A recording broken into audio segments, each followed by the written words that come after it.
అందరికీ యేసుక్రీస్తు నామములో మీ అందరికీ వందనాలు చెల్లిస్తున్నాను.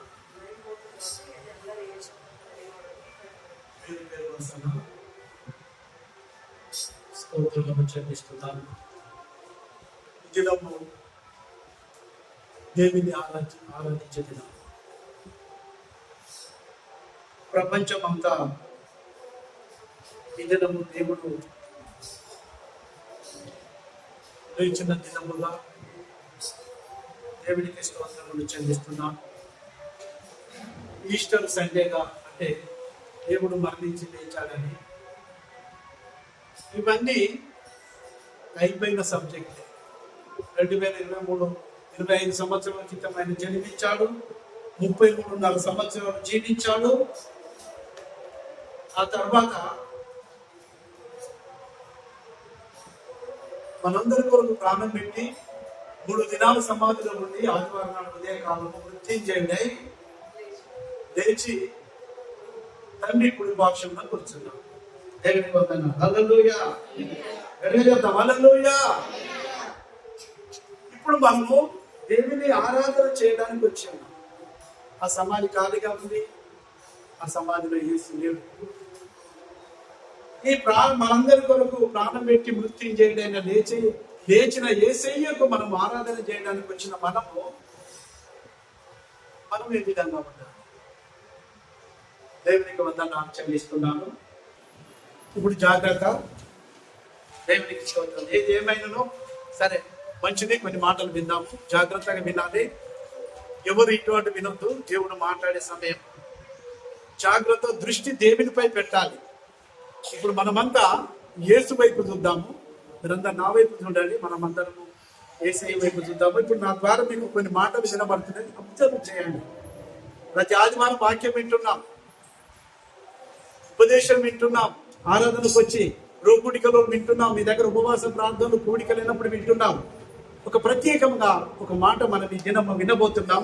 ఈ దినము ఈస్టర్ సండే రోజు ఒక మాట మనము అపోస్తుల కార్యము 7వ అధ్యాయము కొత్త నిబంధన.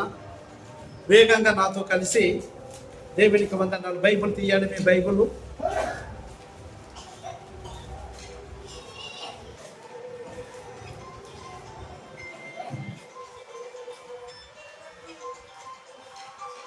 అపోస్తుల కార్యము 7వ అధ్యాయము. తీశారా అందరూ? మీ దగ్గర బైబుల్ దాటి అనొకరు చదవాలి. ఎంత? 55, 56 వచ్చిన 55, 56 నిండుకొనిన వాడై చూచి దేవుని మహిమను యేసు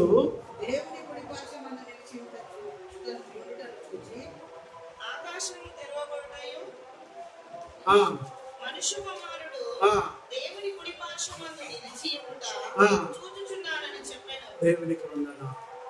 మంచిది. ఇప్పుడు మనం ప్రార్థన చేద్దాం. పరిశుద్ధుడైన తండ్రి, నీ పాదములకు స్తోత్రములు. దైవమా, ఈ దినము నిన్ను ఆరాధించి స్తుతించే భాగ్యము నాతో మాకు సంఘముతో కలిసి ఇచ్చిన ఆధిక్యత కొరకై వందనాలు. నా తండ్రి, నీవు ఇచ్చిన ఈ మాట కొరకై స్తోత్రములు చెల్లిస్తున్నాము. ఈ ప్రియులందరూ నాయన ఈ దినము నీ వాక్యం వినాలని వచ్చి ఉన్నారు. నాతో, నీ బిడ్డలతో, సంఘస్థులతో మీరు మాట్లాడండి. సంఘానికి శిరస్సు మీరు. మేమంతా నీ శరీరంలో అవయములై ఉన్నాం. నాతో, మా అందరితో మాట్లాడి మమ్మల్ని అందరినీ సర్వసత్యములోనికి నడిపించి నాయన ఈ యొక్క వాక్యము వాళ్ళ హృదయాలలో పడకుండా వాళ్ళ మైండ్లో దూరి గమనాన్ని చెదరగొడుతున్న అంధకార చీకటి ప్రభావమును ప్రాణాత్మ దేహములను మైండ్ను వదిలిపోమని ఆజ్ఞాపిస్తున్నాను. నీ సన్నిధి మా మధ్యలో ఉంచి చక్కగా నీ బిడ్డలు అర్థం చేసుకున్నట్టు సహాయములు తెచ్చిందని యేసు పరిశుద్ధ నామములో అడుగుతున్నాను తండ్రి. మంచిది. మళ్ళీ చదువుదాం. అయితే పరిశుద్ధాత్మతో నిండిన వాడై ఆకాశం వైపు తేరి చూచి దేవుని మహిమను యేసు యేసు దేవుని కుడిపార్శ్వమునందు నిలిచియుండుట చూచి ఆకాశము తెరవబడుటయు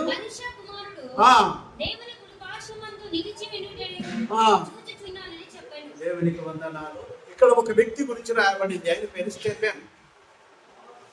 దేవుడు 2025 సంవత్సరాల క్రితం ఈ లోకంలో జన్మించి ఏ ఆదామవ్వలతో ఏ వాగ్దానం అయితే చేశాడో స్త్రీ సంతానం వస్తుందని, ఆ వాగ్దానం చేసిన రీతిగా సర్వ మానవాళి కొరకు ఆదాము అవ్వలు ఆజ్ఞాపించి చేసిన పాపమును నుండి విడిపించడానికి ప్రభువైన యేసుక్రీస్తు లోకానికి రావడం జరిగింది. స్త్రీ సంతానంలో వచ్చాడు. 33.5 సంవత్సరాలు జీవించిన తర్వాత నేనే తండ్రిని, నేనే దేవుడు అని చెప్తే ఆ ఇశ్రాయేల్ ప్రజల దగ్గరకు వస్తే వాళ్ళు ఓర్చుకోలేకపోయారు. దేవుడు నేనంటే వాళ్ళు తట్టుకోలేకపోయారు. యెహోవాయే దేవుడు, నువ్వెవరు దేవుడు, యోసేపు మరియమ్మల కుమారుడు కాదని చాలాసార్లు ఆయనని హేళన చేసిన. అయితే సరే అవన్నీ సహిస్తూ సొలొమోను కట్టిన మందిరాన్ని కూడా కూలగొట్టి నేను 3 రోజులలో కడతాంటే, అవునా నువ్వు వేదనంతా లేవు, దేవునికి వందనాలంటే నేను అబ్రహాము కన్నా ముందున్నానని ఇలాంటి మాటలు మనం ఎన్నోసార్లు విన్నాం. ఇక్కడ ఒక వ్యక్తి గురించి, ఎప్పుడైతే యేసు ఈ లోకంలో ఉన్నప్పుడు 12 మంది శిష్యులను తయారు చేసుకొని వారికి అనేకమైన 3.5 సంవత్సరాలు తడిపినిచ్చి పరలోక మర్మాలు తెలియజేసి వాళ్ళను సిద్ధం చేసి ఉన్నాడు. 12 మందిని ఏర్పాటు చేసుకున్నాడు, వాళ్ళకు అధికారం ఇచ్చాడు. ఆ సిలువ వేయబడిన రోజు, ఆ గుడ్ ఫ్రైడే రోజు, ఆ శుక్రవారం రోజు అందరూ చెదిరిపోయారు శిష్యులందరూ. తర్వాత ఆయన 3 రోజు పునరుత్థానుడై లేచి అందరికీ కనబడ్డాడు. మగ్దలేని మరియ సమాధి దగ్గరికి వెళ్ళింది. 40 రోజులు అందరికి కనబడ్డాడు. ఇక 10వ రోజు అయితే పెంతెకొస్తే పండుగ దినం వస్తున్నప్పుడు మీరు అందరూ నీడగదిలో ఉండి కనిపెట్టండి, నేను ఆదరణకర్తను పంపించబోతున్నా అన్నప్పుడు వాళ్ళందరూ మేము 7వ గదిలో కూర్చొని ప్రార్థన చేస్తున్నాను. అది 50వ రోజు పెంతెకొస్తే పండుగ దినం వచ్చినప్పుడు వారి మీదకి బలముగా దేవుని ఆత్మ దిగింది. అన్య భాషలతో మాట్లాడుతూ ప్రభువుని స్తుతిస్తున్నారు. తర్వాత ఏమైందంటే వాళ్ళు వెళ్ళి సువార్త ప్రకటిస్తున్నారు. హల్లెలూయా, హల్లెలూయా. అప్పుడు యెరూషలేములో బాగా శ్రమలు కలిగినందున విధవరాలను చిన్న చూపు చూస్తున్నారని చెప్పి వాళ్ళందరూ ఏం చేశారంటే కొంతమందిని వాళ్ళు ఎన్నుకున్నారు. అందులో స్టెఫెన్. ఆయన అంటున్నాడు దేవునికి వందనాలు. ఆ మాటలు మనం చూస్తే చూడండి, ఒక మాట 7వ అధ్యాయము తీయండి, చక్కగా అర్థం చేసుకోండి. మనకు చాలా టైం ఉంది, నెమ్మదిగా మీకు అర్థం చేయించినాకనే మనం ముగించుకుందాము. 7వ అధ్యాయం తీయండి.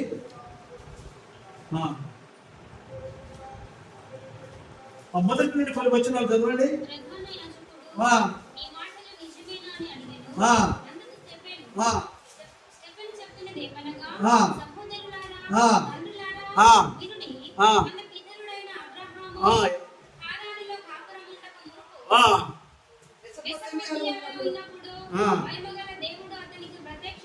చూడండి, ఒక్క నిమిషం.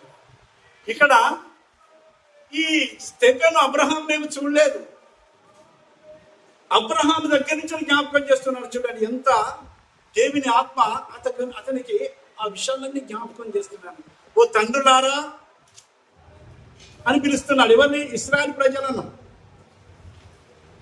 అబ్రహాము సంతానం పిలుస్తున్నాడు. అప్పుడు ఎక్కడి నుంచి మాట్లాడుతున్నాడంటే, ఏ దేశంలో అయితే మనం ఉన్నామో ఈ యెరూషలేము, ఈ కానాను మా పితరుడైన మన అబ్రహామును పిలిచి ఆయన కల్దీయుల దేశంలో ఉండినప్పుడు, విగ్రహారాధికనుగా ఉండినప్పుడు ఆ మహిమ కలిగిన దేవుడు ఆయనకు ప్రత్యక్షమై ఈ దేశానికి వాగ్దానం చేస్తానన్న దేవుడు ఆ వాగ్దానం చేసి భూమికి పంపించాడని అబ్రహాము నుండి మాట్లాడుతూ ఉన్నాడు. ఈ మాట్లాడుతూ దేవునికి స్తోత్రం చెల్లిస్తున్నాను. ఈ స్టెఫెన్ దగ్గరకు వచ్చేసి అందరినీ జ్ఞాపకం చేసుకుంటున్నాడు. దేవునికి వందనాలు. అబ్రహాము, ఇస్సాకు, యాకోబు అక్కడ ఉండి చేస్తున్న సమయంలో దేవునికి వందనాలు చెల్లిస్తున్నాను. ఇవన్నీ మాట్లాడిన తర్వాత ఒక మాట 50 వచనం నుండి చూద్దాం. చూడండి కొన్ని వచనాలు. 7వ అధ్యాయము తీయండి. భూమి నా పాదపీఠము. మీరు నా కొరకు ఎలాంటి మందిరము కట్టుదురు? నా విశ్రాంతి స్థలమేది?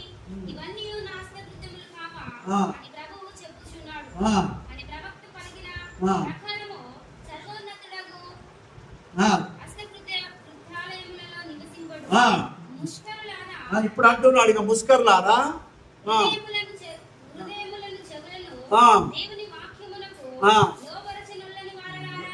దేవుని వాక్యమునకు లోబడని ప్రజలారా. చూడండి, ఇవన్నీ ఈ అరణ్యములో మన్నా కురిసింది.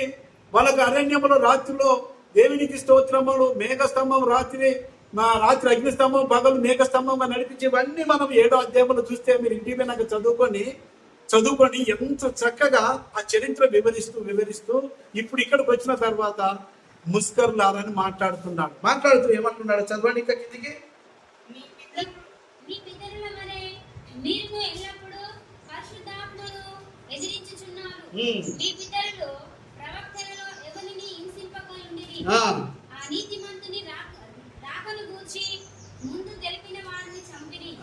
ఆయనను మీరు ఇప్పుడు అప్పగించి హత్య చేసిన వారైతే దేవదూతలారా త్వరగా నియమింపబడిన ధర్మశాస్త్రములో మీరు పొందుతిరి గాని దానిని గైకొనలేదని చెప్పాడు. దేవునికి వందనాలు. ఇవన్నీ చెప్తా ఉన్నాడు. మీరు ధర్మశాస్త్రం నీరారు. మన పితరుల ద్వారా ఏమైందంటే ఆ మెస్సయ్య రాబోతున్నాడని చెప్తే దాన్ని హింసించారు, చంపారు, మీరు వినలేదు.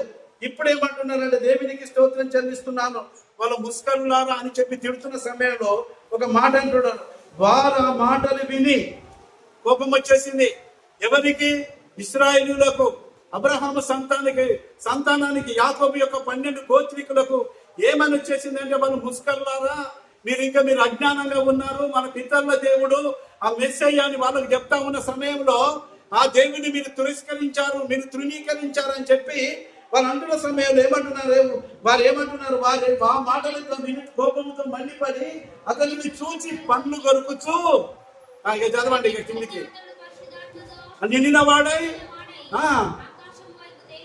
చేతి చూచి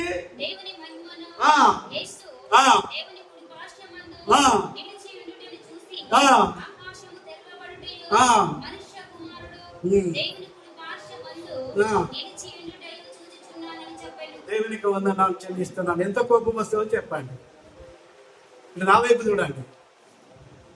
హల్లెలూయా. వాక్యము ఉన్నట్టుగా మాట్లాడితే కోపం వస్తుందా రాదా? అబ్రహాం సంతానాన్ని తిడుతున్నాడు ఈయన మీద ఇక్కడ పరిశుద్ధాత్మ వచ్చేసింది. ఈయన ఏం చేస్తున్నాడంటే, ఓ ముస్కర్లారా అన్నప్పుడు ఏం చేస్తున్నాడంటే, ఈయనట ఆకాశము తెరవబడుతాయు, దేవుడట ఏ మృత్యుంజయుడైన యేసయ్య ఎక్కడున్నాడు? తండ్రి కుడి పార్శ్వమున కూర్చోలే, నిలబడి ఉన్నాడు.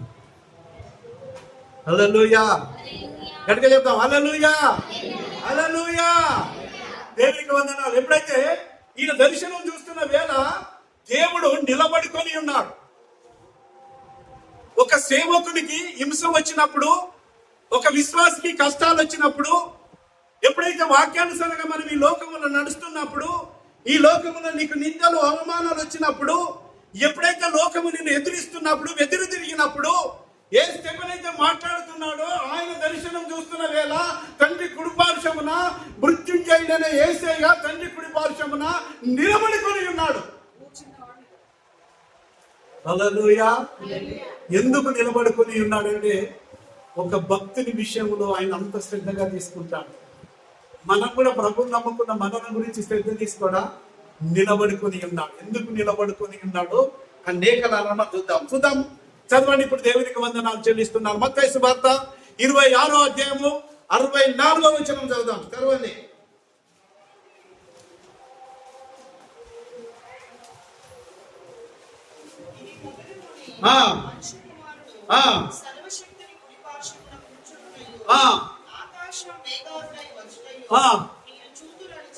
దేవునికి వందనాలు చెల్లిస్తున్నాడు. ఇక్కడ ప్రభు మాట్లాడుతున్నాడు. ఏంటంటే ఏమంటున్నాడు? జాగ్రత్త, మీరు చదవండి, చూడండి, నెమ్మదిగా చూడండి.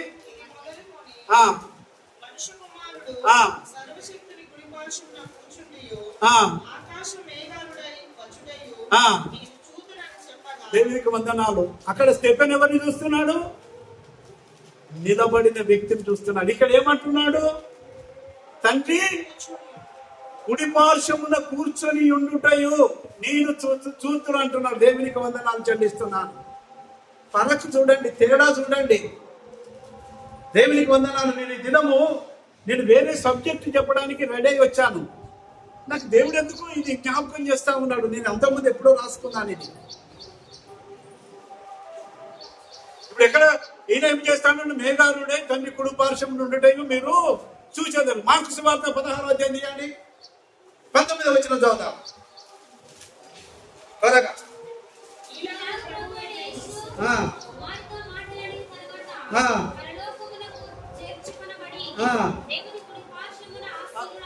దేవుని కుడి పార్శ్వం ఎక్కడ? ఇప్పుడు మృత్యుంజయుని దేవుడు ఎక్కడ కూర్చొని ఉన్నాడు? తండ్రి కూర్చొని ఉన్నాడు. దేవునికి వందనాలు. ఇక్కడ కూడా రాయబడినది. చూద్దాం. కొలెస్లకు రాసిన పత్రిక 3వ అధ్యాయం మొదటి వచనం. లేఖనాలు చదువుతూ ఉండాలి. మళ్ళీ తర్వాత మనం మొదటి సబ్జెక్ట్ వచ్చేద్దాం. మీరు క్రీస్తుతో కూడా లేపబడిన వారైతే పైనున్న వాటినే వెతుకోండి. ఇక్కడ పౌలు రాస్తా ఉన్నాడు, తండ్రి కుడి పార్శ్వమున కూర్చొని ఉన్నాడు. చూద్దాం ఇంకొక వ్యక్తి. మనం పాత నిబంధనలకు వచ్చాం. ఆది కాండం 28వ అధ్యాయం తీయండి, 10, 11, 12 వచనాలు చదువుదాం.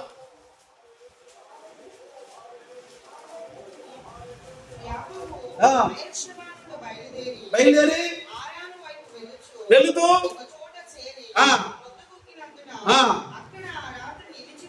నిలిచిపోయి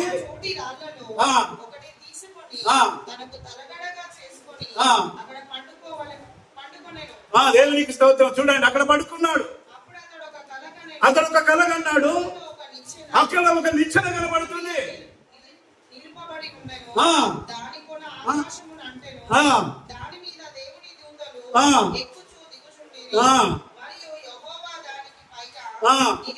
నిలిచి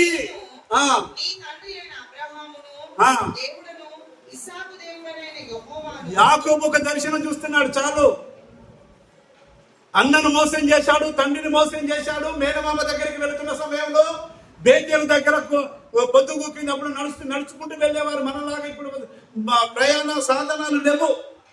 ఆ పొద్దుగూకిన కాడ రాయి తీసుకొని తలగడ పెట్టుకొని పడుకున్న తర్వాత ఆకాశానికి భూమికి ఒక నిచ్చెన కనబడుతుంది. ఆ దేవదూతలు పైకెక్కుతున్నారు, దిగుతున్నారు. దానికి పైన ఒక వ్యక్తి నిలబడుకొని ఉన్నాడు. ఆయనే దేవుడు. దేవునికి స్తోత్రం. హల్లెలూయా.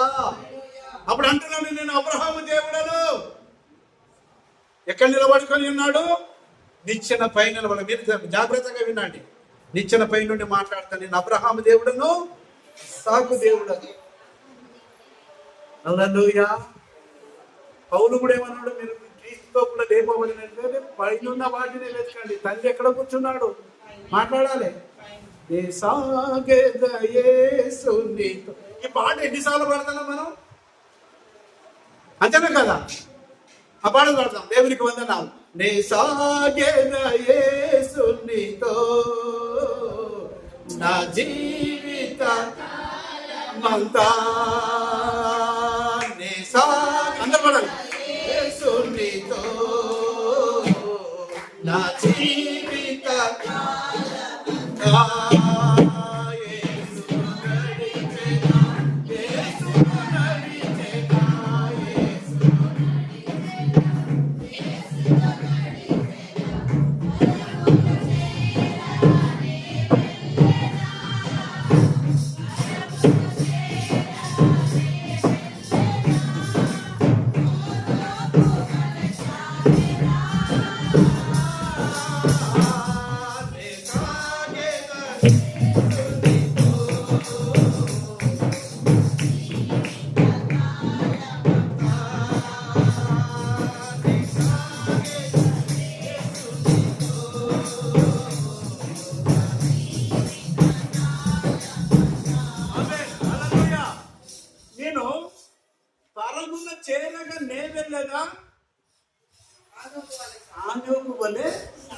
మనం ఇప్పుడు చూద్దాం ఆ దర్శనం.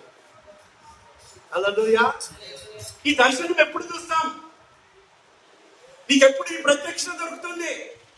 స్టెఫెను చూస్తున్నాడు ఆ దర్శనాన్ని, యాకోబు చూస్తున్నాడు, పైన నిచ్చిన పైనుండి మాట్లాడుతున్న దూతలు ఎక్కుతున్నా దిగుతున్నా కదా, పైన నిలబడుకొని ఉన్నాడు. పౌలు అదే చూస్తున్నాడు. దేవునికి వందనాలు. మీరు క్రీస్తుతో కూడా లేపబడిన వారైతే మీరు పైనున్న వాటిని వెతకండి. తండ్రి కుడి పార్శ్వంలో కూర్చొని ఉన్నాడు. దేవునికి వందనాలు. ఇక్కడ అందరూ కూర్చున్నట్టుగా కనబడుతుంది. ఇక్కడ మృత్యుంజయుడైన దేవుడు తండ్రి కుడి పార్శ్వంలో కూర్చున్నట్టుగా కనబడుతుంది. ఆయన కూర్చొనే ఉన్నాడు. దేవునికి స్తోత్రం చెల్లిస్తున్నాను. ఒక స్టెఫెనుకు వచ్చినప్పుడు, కష్టం వచ్చినప్పుడు, స్టెఫెనుకు ఒక నింద వచ్చినప్పుడు, రాళ్ళు కొడుతున్న సమయంలో ఆయన ఒక దర్శనం చూస్తున్నాడు. ఎప్పుడైతే స్టెఫెను మీద రాళ్ళు పడుతున్నాయో ఈ స్టెఫెను కొరకు లేచి నిలబడుకొని ఉన్నాడు. హల్లెలూయా, హల్లెలూయా. ఒక విశ్వాసి కొరకు, సామాన్యమైన ఒక స్టెఫెను కొరకు, నిన్ను నన్ను రక్షించిన దేవుడు నీ కొరకు నా కొరకు నిలబడలేదా? నీ కష్టాలు ఏపాటి, నీకున్న ఇరుకులు, ఇబ్బందులు, సమస్యలు ఏపాటివి? నువ్వు మనం ప్రభుతో నడిచినప్పుడు, ఇవన్నీ వచ్చినప్పుడు తప్పకుండా నీకు దర్శనం కలుగుతుంది. స్టెఫెను చూస్తున్నాడు, దర్శనం లేచి నిలబడి ఉన్నాడు. చూద్దాం చూడండి. సంఖ్యాకాండం 12వ అధ్యాయం 5వ వచనం చదువు. 12వ వచనం చదువు. 12, 5వ వచనం చదవండి. ఇప్పుడు యాకోబు చూశాడు దర్శనము. సంఖ్యాకాండంలో ఒక మాట రాయబడి చూడండి. 12:5 కొన్ని రిఫరెన్స్ మనం చదువుదాం.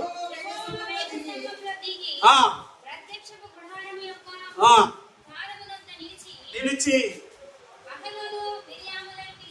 దేవునికి ఎక్కడ నిలబడి పిలుస్తున్నాడు? చెప్పండి, ఎక్కడ నిలబడ్డాడు? గుడారము దగ్గర, ద్వారము దగ్గర నిలబడ్డాడు. ద్వారములోనే, వేదంలో నిలబడ్డాడు. గేటు దగ్గర నిలబడ్డాడు. మోసే ఆహారంలో పిలుస్తున్నాడు. ఈ మహిమ కలిగిన దేవుణ్ణి స్టెఫెనుకు ఒక దర్శనం కలిగింది. మనం ఈ మహిమ కలిగిన దేవుణ్ణి మనం కలిగి ఉన్నాము. ఈ న్యూ ఇయర్ నుంచి ఎంతమంది ఇలాంటి దర్శనాలు చూశారు మనలో? చెప్పండి. నీకు స్టెఫెన్ లాగా రాళ్ళు రువ్వకపోవచ్చు, కానీ రాళ్ళ కన్నా ఎక్కువ మాటలు వస్తూ ఉంటాయి.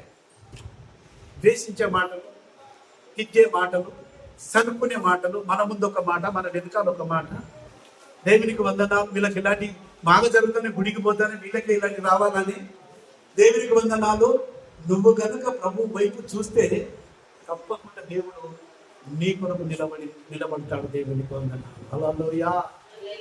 చూద్దాం. యెషయా గ్రంథం 6వ అధ్యాయం 3వ వచనం చూడండి. ఈ లేఖనాలు బాగా గుర్తుపెట్టుకొని దయచేసి, ఇది పునరుద్ధరణ దినము రోజు మీకు ప్రకటిస్తున్న వార్త, తెలియజేస్తున్న వాక్యం. యెషయా గ్రంథము 6వ అధ్యాయము 3వ వచనం. మొదటి 2-3 వచనాలు చదువు.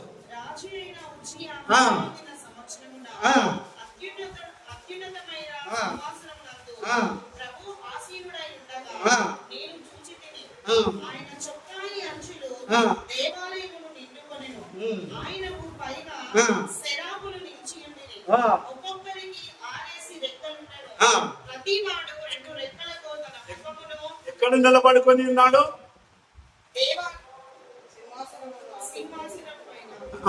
చదవండి. చూసి తిని. ఇంకా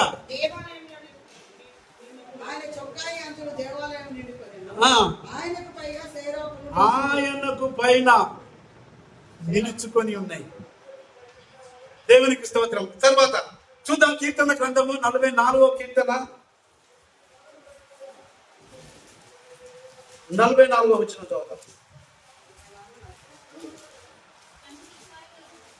4వ వచనం చదువు. దేవా నీవే నా రాజు, యాకోబునకు పూర్ణ రక్షణ ఆజ్ఞాపించుము. నీ వలన మా విరోధులను అణచివేయుము.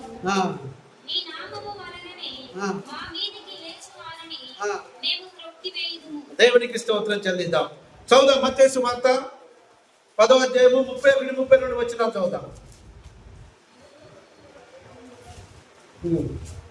తన సిలువనెత్తుకొని నన్ను వెంబడించు వాడు నాకు పాత్రుడు కాడు.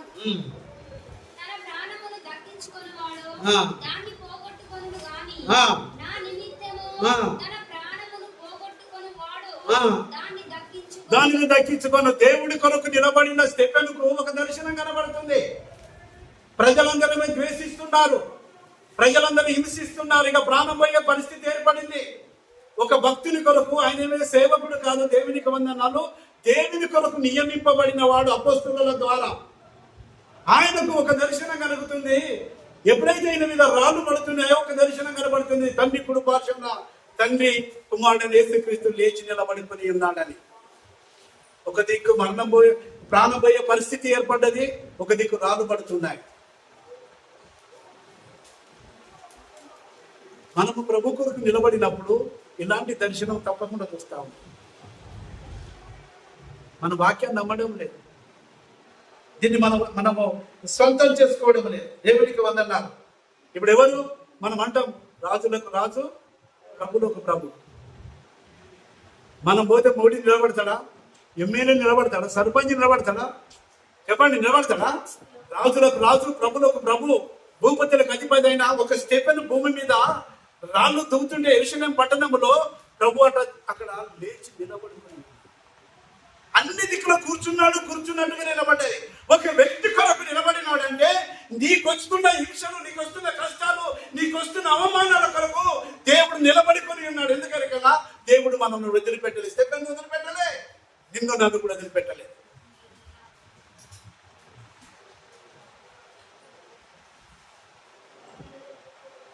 హల్లెలూయా, హల్లెలూయా. నాకు కూడా ఇలాంటి ఎన్ని ఎదురుతా ఉన్నాయి. ప్రభు, నా ప్రార్థన చేస్తున్నాను. ఎన్నోసార్లు మాట్లాడుతున్నాను నాతోటి. నాకు వాక్యము ద్వారానే దేవునికి వందనాలు చెల్లిస్తున్నాను. నాకు ఏదైనా సమస్య వచ్చింది, రాత్రి అంతా నిద్రపోను. మీకు ఏదో గొప్పలు చెప్పుకోవడం కాదు, నేను మోకాల మీద నేను ప్రార్థన చేస్తా ఉంటాను. నిధులో ఎప్పుడు నాకు వచ్చేంత వరకు ప్రార్థన చేస్తూనే ఉంటా. గంటలు రాత్రి 1:30 నుంచి 4 గంటల వరకు నేను ప్రార్థనలో ఉన్న. క్యాథలిక్ వాళ్ళ ప్రార్థన జరుగుతుంది, నేను ఇంట్లో ప్రార్థన చేస్తున్నా 1:30కు మేలుకొని. హల్లెలూయా. ఉదయకాలం దేవుడు ఒక మాట జ్ఞాపకం చేశాడు. నేను ప్రార్థనలో ఉన్నప్పుడు ఒక వాక్యం ఇచ్చాడు దేవుడు. దేవునికి స్తోత్రం. అది తర్వాత ఎప్పుడైనా చెప్తా కానీ చదువుదాం. దేవునికి వందనాలు చెల్లిస్తున్నాను. ఇప్పుడు ప్రభు కింగ్ ఆఫ్ కింగ్ ఎక్కడ నిలబడుకొని ఉన్నాడు? ఒక స్టెఫెను కొరకు, ఒక సామాన్య మానవుని కొరకు. మనం కూడా సామాన్యమైన మానవులమే. మనం ఇశ్రాయేలు ప్రజలతో సహభాగులం కాలే. మనం యూదులం కాదు, అబ్రహాం యొక్క సంతానం కాదు, యాకోబు యొక్క గోత్రికులం కాదు. మనం అన్యజనులము, భారతీయులము. భారతదేశం ప్రజల కొరకు కూడా దేవుడు నశించిపోకుండా ఒక తోమాను పంపించి మనం రక్షణలోనికి నడిపించిన ఆ యేసయ్యను కలిగి ఉన్న మనము ఇలాంటి దర్శనము మనం ఎందుకు చూడలేకపోతున్నాము? నా కొరకు ప్రభు నిలబడుకొని ఉన్నాడు. నేను చెప్పగలుగుతాను, నీ కొరకు కూడా నిలబడుకొని ఉన్నాడు. కానీ మనము విశ్వాసం ఉంచలేము. హల్లెలూయా, హల్లెలూయా. నీకు కూడా ఇలాంటి పరిస్థితి వస్తుంది. మనం ఎందుకు దేవుడు నిలబడుకొని ఉన్నాడంటే నిన్ను మర్చిపోలేదని. నన్ను కూడా మర్చిపోలేదు, నా పిల్లలను కూడా మర్చిపోలేదు. హల్లెలూయా, హల్లెలూయా. యెషయా గ్రంథము 9వ అధ్యాయం 6వ వచనం చదవండి. చదవండి త్వరగా. యెషయా గ్రంథము 9వ అధ్యాయము 6వ వచనం.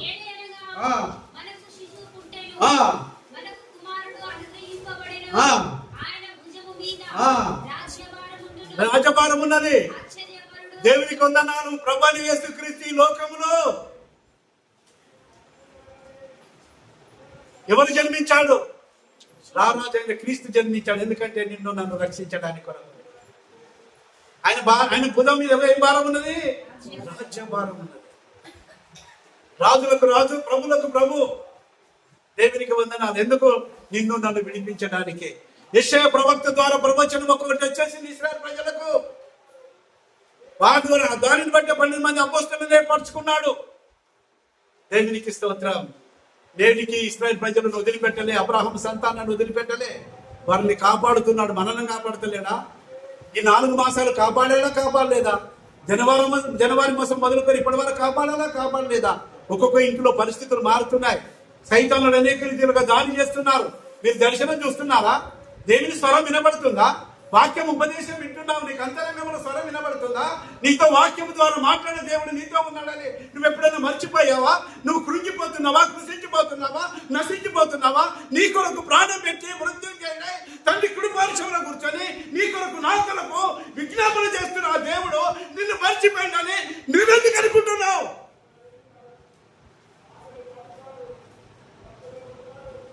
రాజులైన యాజక సమూహంగా మనల్ని చేశాడు. రాజులో మనం ఏ రారాజు అయిన క్రీస్తు తండ్రి కుడి పార్శ్వంలో కూర్చున్నాడో మధ్యాకాశానికి రాబోతున్నాడు. సంఘం ఎత్తబడుతుంది. ఏ దావీదు సింహాసనం ఖాళీగా ఉన్న యెరూషలేములో దాని మీద కూర్చొని 1000 ఏళ్ల పరిపాలన చేయబోతున్నాడు. దానితో మనం కూడా కూర్చోబోతున్నాం. ఇంకేం కావాలి నీకు? హల్లెలూయా చెబుదామా? హల్లెలూయా, హల్లెలూయా. నిందె దూషణ ఇరుకులలో నన్ను సుగంధముగా మార్చెను. నిందె దూషణ అందరూ నన్ను సుగంధముగా మార్చెను.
స్టెఫెన్కి ఒక దర్శనం కనబడుతుంది.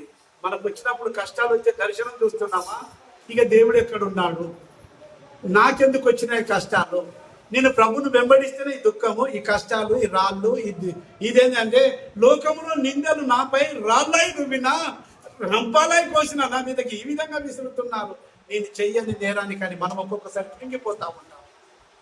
స్టెఫెను దేవునితో నడిచిన వ్యక్తి, ఒక్కరోజే విశ్వాసి దేవునితో ఉన్నాను. హల్లెలూయా. మనం ఎన్ని సంవత్సరాల విశ్వాసం దేవుని మీద భారం వేస్తున్నామా? కొంతమంది లేస్తారు వ్యతిరేకంగా, వాళ్ళని పట్టించుకుంటామా? దేవునికి వందనాలు, అందరు రాళ్ళు పట్టుకున్నారు, దేవునికి వందనాలు. మనం చూస్తే ఇప్పుడు మళ్ళీ మనము అక్కడికి వచ్చేస్తే చదవండి, చూడండి, మన అపొస్తలుల కార్యం 7వ అధ్యాయం ముందు పెట్టుకోవాలి. 54 నుండి మనం చదువుతాం, 56 వరకు చదువుతాం. చూడండి, మొదటి 54, 55 చదువురా.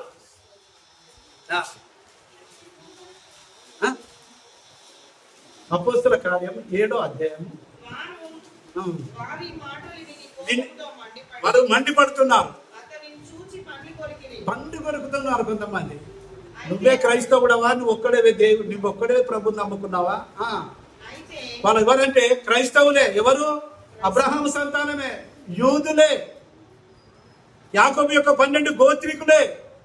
ఇప్పుడు వాళ్ళు ఎవరిని చూస్తున్నారు? ఈయన ప్రభుని నమ్ముకున్నాడు, అపొస్తలుల ద్వారా ప్రత్యేకించబడినాడు, ఈయన మీదికి ఓ ముస్కర్లారని తిడుతున్నారు. అబ్రహాం నుంచి జ్ఞాపకం చేశాడు చరిత్ర అంతా.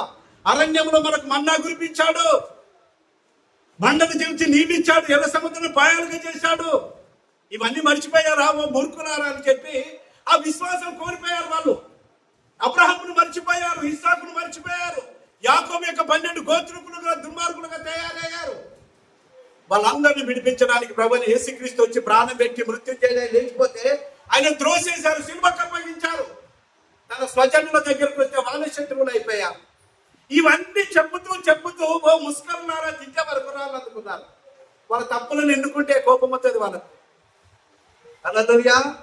ఉన్నట్టుగా మాట్లాడితే కోపం వస్తుంది. ఇప్పుడు మన స్టెఫెను మీదకి రాళ్ళు అనుకున్న తర్వాత స్టెఫెను ఏం చేస్తున్నాడంటే, అటు ప్రభు ఇలా రాళ్ళు పడుతున్నాయి, పైన ఆకాశం తెరవబడ్డది, తండ్రి కుడి పార్శ్వంలో కూర్చున్న ఆయన దెబ్బకి లేచి నిలబడ్డాడు. హల్లెలూయా. ఒక సేవకుని గురించి, ఒక విశ్వాసి గురించి మన కొరకు కూడా దేవుడు నిలబడతాము. ఎందుకనా? ఎస్, నేనున్నాను. హల్లెలూయా, హల్లెలూయా. చూడండి ఎంత మంచి దర్శనం పడుతుంది.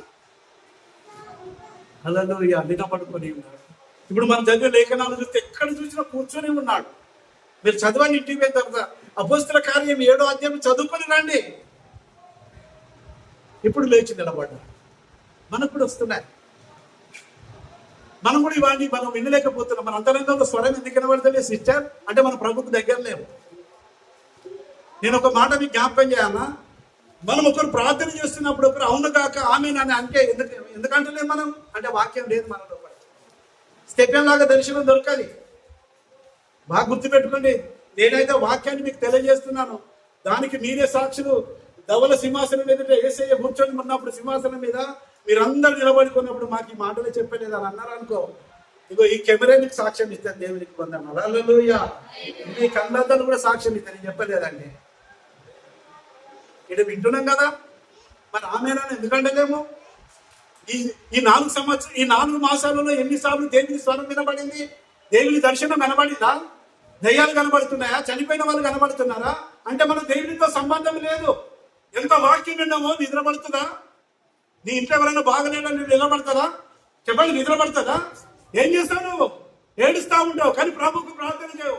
ప్రభు నాకు వచ్చిన ఈ సమస్య ఏంటిదని మన ప్రభు వైపు చూసినప్పుడు ప్రభు దర్శనం ఇస్తాడు, ప్రభు మాట్లాడుతూ ఉంటాడు, ప్రభు వాక్యం ఇస్తా ఉంటాడు. నేను బలపరచడానికి వాక్యంలో నుండి నీతో మాట్లాడుతూ ఉంటాడు. హల్లెలూయా. ఇప్పుడు స్టెఫెనుకు ఒక దర్శనం కనబడ్డది. తండ్రి అయిన దేవుని దగ్గర కూర్చొని ఆయన వెంటనే లేచి నిలబడ్డాడు. ఎవరు నిలబడతారండి? స్కూల్ జరుగుతుంది, స్కూల్ పిల్లల దగ్గరికి మాస్టర్ వచ్చింది అనుకో, వాళ్ళందరూ లేచి నిలబడి ఏమంటారు? గుడ్ మార్నింగ్ చెప్పండి. పిల్లలు వెళ్ళిపోయారు, ఏమంటారు? ఈ పిల్లలు ఏమంటారు? మీరు నిలబడతారు, నిలబడతారు. మరి ఎందుకు నిలబడాలి? చూసేవచ్చు కదా. యేసు ఎవరి కొరకు నిలబడ్డాడు? ఒక స్టెఫెను కొరకు నిలబడ్డాడు. మన కొరకు నిలబడి ఉన్నాడు. నీకు వచ్చిన కష్టాలేంది, బాధలేంది? దేవునికి వందనాలు. చూద్దాం, చదవండి. కొలస్సీలకు రాసిన పత్రిక 3:4 చదవండి. తర్వాత మనం వృక్షలో బదులు పాల్గొన్నాం. మనకు జీవమైన క్రీస్తు ఆ. ప్రత్యక్షమైనప్పుడు ఆ. మీరును ఆయనతో కూడా ఆ. మహిమయందు ఆ. ప్రత్యక్షపరచబడుదురు. ఆ. కావున ఆ. భూమి మీదనున్న ఆ. మీ అవయవములను ఆ. అనగా ఆ. చారత్వమును, ఆ. అపవిత్రతను, ఆ. కామురతను, ఆ. దురాశను, ఆ. నిద్రాహారాధన అయిన ఆ. ధనాపేక్షను ఆ. చంపివేయుడి. ఆ. వాటి వలన దేవుని ఉగ్రత ఉమ్. అవిధేయులైన వీరికి వచ్చును. మనం ఎప్పుడైతే సరే, ఇక్కడ ఏంటంటే మనం ఒక ప్రత్యక్షత కలిగి ఉంటాం. ఎప్పుడైతే మనకి వచ్చినప్పుడు ప్రభు వైపు చూడాలి. స్టెఫెన్ ప్రభు వైపు చూశాడు. ప్రభుకు ఆ ప్రత్యక్ష దొరికింది, దర్శనం దొరికింది స్టెఫెన్. ఇప్పుడు మనకు కూడా ఆ ప్రత్యక్ష దొరకాలి. మనకు వచ్చిన కష్టాలలో, నిందలలో, అవమానాలలో. ఎవరో ఏదో అనుకుంటున్నారని మనం బాధపడితే మనం లోకంలో నడవలే. మనం ప్రభు నమ్మిన బిడ్డలం. చూడండి, అబ్రహాము సంతానాన్ని స్టెఫెన్ మీదకి లేచినప్పుడు ఆయన ఏం చేయాలి? ఇక ప్రభు వైపు చూడాలి. ఇప్పుడు సొంత వాళ్ళే మనకు శత్రువులు అవుతుంటే ఎవరి వైపు చూడాలి? దేవుని వైపు చూడాలి. తర్వాత మనం చూడాలి ఒక మాట. మార్కు సువార్త 12వ అధ్యాయము తీయండి, 42-43 వచనాలు చదువుదాం.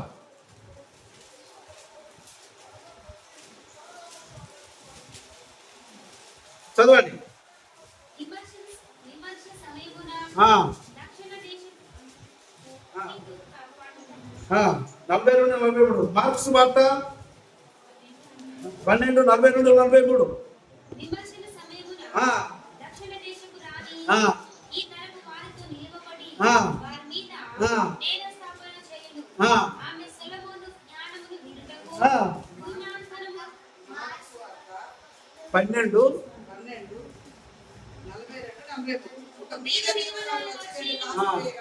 రెండు కాసులు వేయగా ఆయన తన శిష్యులను పిలిచి కానుక పెట్టెలో డబ్బులు వేసిన వారందరికంటే ఈ వీర విధవరాలు ఎక్కువ వేసినని మీతో నిశ్చయముగా చెప్పుచున్నాను. దేవునికి స్తోత్రం చెల్లిస్తున్నాను. హల్లెలూయా. ఇక్కడ ఆ విధవరాల గురించి ఆశ్చర్యపడ్డాడు. కానుకల పెట్టెలో ఎంత వేసింది? ఆమెకు ఉన్నదంత వేసింది సర్వాసం. ఆమె చూస్తున్నాడు, మన అందరినీ చూస్తూ ఉంటాడు. ఆమెకున్నదాన్ని వచ్చేసింది. ఆమె హృదయాన్ని చూశాడు. చూడండి, దేవునికి వందనాలు. అప్పుడు ఇంకా భూమి మీదనే ఉన్నాడు. ఆయన సిలువ వేయబడలే, మందిరంలోనే ఉన్నాడు. తనకున్నదంతా వేసినాడని చెప్పి ప్రభు సాక్ష్యం ఇస్తున్నాడు. ఇప్పుడు ఈ మనకు ఇలాంటివి వచ్చినప్పుడు మనం ఎందుకు ప్రభువుకు హృదయ అంతరంగాల నుండి మనం ఎందుకు మొరపెట్టలేకపోతున్నాము, విజ్ఞాపన చేయలేకపోతున్నాము, యాచనలు చేయలేకపోతున్నాము, ఆ దర్శనమును మనం చూడలేకపోతున్నాము. అంటే మన హృదయంలో ఒకసారి ఏంటంటే 50-50 అని ఉన్నది. దేవునికి వందనాలు. ఏంటంటే సగం యేసు సగము లోకం ఉన్నప్పుడు దేవుడు ఎట్లా మాట్లాడతారు? హల్లెలూయా. మందిరంలో ఉన్నప్పుడు మనసు ఉప్పొంగుతుంది, ఆత్మచేత నింపబడుతున్నాం, అన్య భాషలతో మాట్లాడుతున్నాము. కాలు బయటికి పెట్టిన తర్వాత మళ్ళీ ఇంటికి పోయిన తర్వాత మన మనసు అడియాసల వైపు వెళ్ళినప్పుడు, ఇక మనం అటు కాకుండా ఇటు కాకుండా ఉన్నప్పుడు నీకు దర్శనం ఎట్లా కలుగుతుంది? సిస్టర్, బ్రదర్, చెప్పండి. స్టెఫెన్ మాట్లాడుతున్నాడు. మళ్ళీ చదువుదాం. 54-56 వరకు చదువుదాం. చివరి వచ్చిన వస్తువు చదువుదాం. దేవునికి వందనాలు. చూడండి.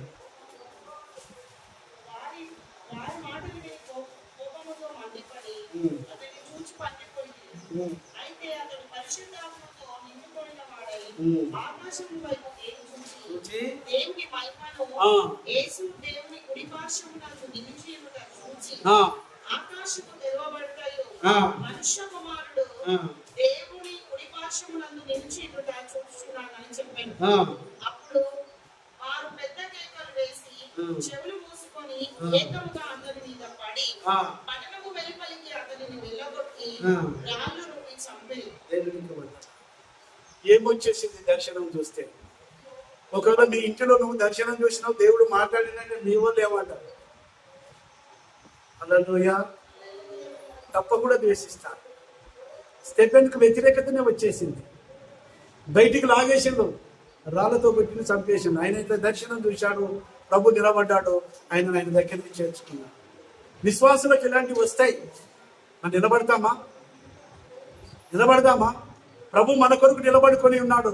మనం ఇలాంటి దర్శనం చూసి పొందుకున్నప్పుడే మనకు దొరుకుతుంది ఆధిక్యత. మనము మర్చిపోతే, మనము నమ్మకపోతే, మనం ఈ స్టెపెన్ గురించి మనం ఆలోచించకపోతే, మీరు ఇన్ని సందర్భాలను చూస్తే కూర్చున్న యేసు ఒక సామాన్యమైన ఒక విశ్వాసి కొరకు, ఒక సేవకుని కొరకు, ఒక్కరోజు విశ్వాసి కొరకు ఆయన నిలబడ్డాడు అంటే ఆయన సమర్పణ ఏ విధంగా ఉంది, ఆయన జీవితం ఏ విధంగా ఉంది, ఆయన ఏ విధంగా జీవిస్తున్నాడు, ఏ విధంగా ప్రార్థన చేస్తున్నాడు, ఏ విధంగా అబ్రహాము నుంచి చరిత్ర అంతా చెప్పాడు. అక్కడ రాయబడి ఉన్నది, అబ్రహాము ఓ ముస్కల్లారా, మన పితరులైన అబ్రహామును పెసపోతనియలో ఉన్నప్పుడు మహిమ కలిగిన దేవుడు ప్రత్యక్షమై పిలిచాడని, ఎక్కడికి పరిశుద్ధాత్మ పొందుకున్నంత వరకు చెప్పాడు వాళ్ళ చరిత్ర అంతా.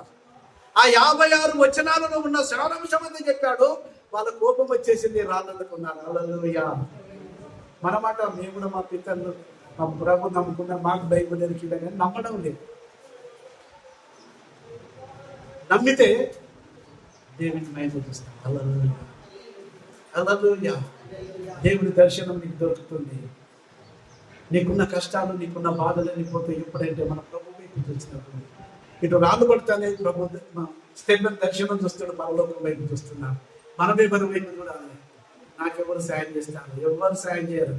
మనసులో సహాయము వెళ్తామా కాదా? మాట్లాడండి. హలో, నిద్ర వస్తుందా? ఛాయ్ అందరికి నిద్ర పోతుంది. మాట్లాడాలి. మనం ఎవరి వైపు చూడాలి? స్టెపెన్ దేవుని వైపు చూస్తున్నాడు. నీవెవరి వైపు చూస్తున్నావు? ఇంట్లో ఉన్నప్పుడు నీకు నిద్ర పడతలేదు. నీ పిల్లల గురించి కానీ, వాళ్ళ చదువుల గురించి కానీ, వాళ్ళ ఉద్యోగాల గురించి, వాళ్ళ భవిష్యత్తు గురించి, నీకు వచ్చిన అనారోగ్య పరిస్థితుల్లో నువ్వు ఎవరిని చూస్తున్నావు?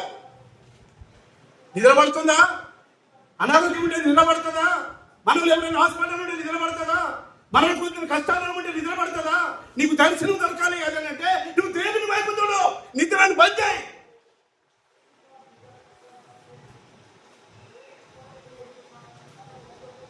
ఏదైనా చేసే వాళ్ళు ఎంతో మంది ఉన్నారు. వాక్యం నమ్మిన వాళ్ళు ఏదైనా చేస్తూ ఉంటారు. పరిశుద్ధం ఆత్మ నమ్మిన వాళ్ళు ఏదైనా చేస్తూ ఉంటారు. ప్రభు మాటలు మాట్లాడారు, విశ్వాసమైన మాటలు మాట్లాడారు, ధైర్యం చెప్పే మాటలు మాట్లాడారు. దీని ప్రకారం మాట్లాడారు. దీన్ని ఎందుకు పట్టుకొని తిరుగుతున్నావు? ఈ విశ్వాసమైన మాటలు ఎక్కడ పోయినాయి? ఆ సగం అదే మాటలు మాట్లాడుతుంటే రాళ్ళు వచ్చేసినాయి. ఆయన దర్శనం దొరికింది, దేవుడు చూస్తున్నాడు. మనం ఎందుకు చూడడం లేదు?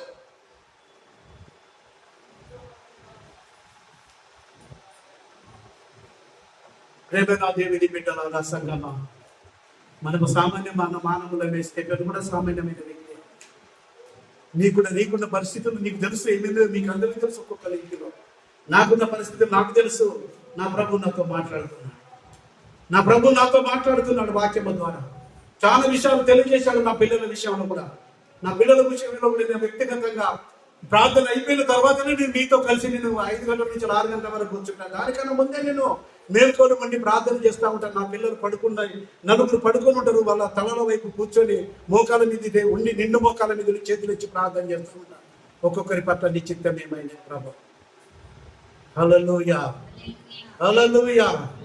నీ సేవకునైనా నన్ను అవమానపరచవు, నేను నమ్ముతున్నాను అన్నమాట. దేవుని మన బిడ్డలను ఎవరు అవమానపరచలేదు. అది వారికి నష్టం. దేవునికి స్తోత్రం చెల్లిస్తున్నాను. హల్లెలూయా, హల్లెలూయా. నాకు వచ్చిన కష్టాలు, నిందలు, అవమానాలు రావచ్చు, కానీ నా దేవుడు నా కొరకు నిలబడుకొని ఉన్నాడు. ఒక సేవకుని కొరకు నిలబడుకొని ఉన్నాడు. స్టెపెన్ కొరకు నిలబడిన ఆ దేవుడే దీనదాసులైన నా కొరకు, నా పిల్లల కొరకు కూడా లేచి నిలబడి నాతో మాట్లాడుతున్నాడు. హల్లెలూయా. ప్రార్థన చేసుకుందాం. 2 మోకాల మీదకి వచ్చేద్దాం. హల్లెలూయా. నీకు ఇలాంటి పరిస్థితి వచ్చేసేదా? నీ కుటుంబ పరిస్థితి, నీ పిల్లల భవిష్యత్తు, వాళ్ళ ఉద్యోగాలు, వాళ్ళ చదువులు, వాళ్ళ పెళ్లిళ్ళు, ఆర్థికపరమైన సమస్యలు, భయపడకు. ఈ మాటలు నీ కొరకే. ఒక సామాన్యమైన విశ్వాసి స్టెపెన్ ఒక్కరోజు విశ్వాసే. ఆయన ఆ విధవరాలకు భోజనం పంచిపెట్టే దాంట్లో ఆయన ఒక లీడర్గా ఉన్నాడు అంతే.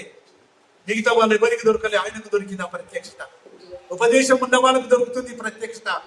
వాక్యమును తెలుసుకున్న వారికి దొరుకుతుంది ఈ స్వరము. ఎప్పుడైతే అపోస్తల బోధనలో నువ్వు నిలబడతావో అప్పుడు నీకు దేవుని స్వరం నిలబడుతుంది. సిస్టర్, నువ్వు ప్రభు వైపు చూడు. నీ ఆలోచనతో ఏమి చేయలేము. మా మన ఆలోచనలు, మన తలంపులు భూలోక సంబంధమైనవే. రారాదైన క్రీస్తు తండ్రి కుడి పార్శ్వమున కూర్చున్న ఆయన మన పిల్లల భవిష్యత్తు ఎరిగి ఉన్న దేవుడు. నీ కుటుంబం గురించి ఎరిగి ఉన్న దేవుడు.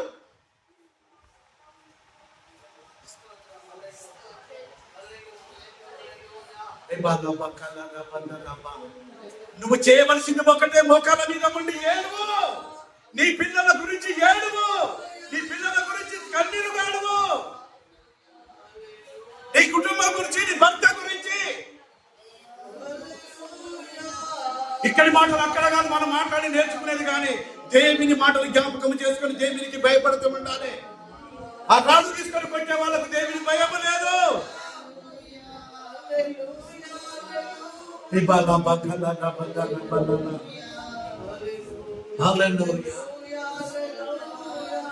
అనేక చోట్ల దేవుడు కూర్చొని ఉన్నట్టుగా చూస్తున్నాము. యాకోబు దర్శనం కలిగినప్పుడు ఆయన నిలబడుకొని అక్కడ కూర్చొని నిలబడుకొని ఉన్నాడు. దేవునికి వందనాలు. ఆయన పైనుండి నిలబడి మాట్లాడుతూ ఉన్నాడు. హల్లెలూయా. పౌలు అంటున్నాడు, మీరు పైన వాటినే వెతకండి, తండ్రి కుడి పార్శ్వమున తండ్రి కూర్చొని ఉన్నాడు. నీ కొరకు నీకు వచ్చిన కష్టాలు, నీకు వచ్చిన అవమానాలు, నీకు వచ్చిన నిందలు, నీ పిల్లల భవిష్యత్తు, నీ భవిష్యత్తు, నీ కుటుంబం గురించి కూడా నీకు విశ్వాసం గురించి ఆయన నీ కొరకు నిలబడుకొని ఉన్నాడు. నా కొరకు నిలబడుకున్నాడు, నీ కొరకు కూడా నిలబడుకొని ఉన్నాడు దేవుడు.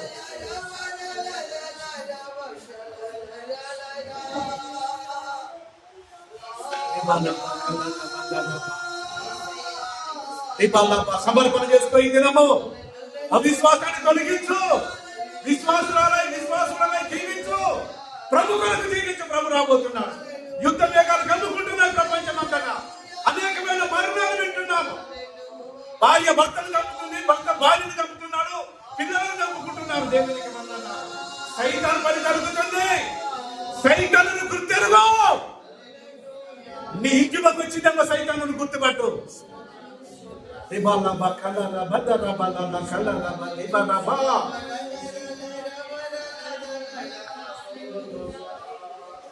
సమర్పణ చేసుకుంటావా?